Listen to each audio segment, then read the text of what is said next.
अरे होते का नाही बाबा आजचे दिवस? किती वेळ घालला त्या भेळमध्ये तो झालेले आहे ना, आता फक्त मिक्सच करायचं राहिलेलं आहे आणि प्लेटमध्ये घ्यायचंच राहिलेलं आहे. अरे किती वेळ झालं मी ते बनवून ठेवलं होतं. मला म्हणले फक्त मिक्स करायचं माझ्याकडे द्या. नुसतं मिक्स करायला तू इतक्या वेळ लावायला लागलीस. हां किती वेळ झालं बनवून ठेवलं मी ते सगळं साहित्य हे सगळं एकत्र टाकून. तर ठीक आहे, आता प्लेटा बनवू आता.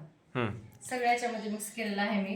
गोड पाणी तिखट पाणी पण टाकलेलं आहे, कांदा टोमॅटो ते कोथिंबीर पुदिन्याचं टाकून पाणी तिथंच आहे, ते चिंचाचं पाणी तिथंच आहे. टाकलं नाही ते टाकलं का तेच? टाकलं त्याच्यात, हां. कोथिंबीर टाकून घेते. हं. बरं का पटकन कसं आहे पब्लिक दम काढणे ना.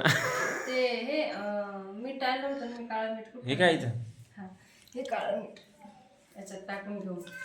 हं. थोडंच टाकते, काळ्या नंतर ज्याला मिठानं आवडेल ते वरतून घेईल. काळ्या मिठानं सगळ्यात जास्त टेस्ट येते. टेस्टी येते. हं. हा.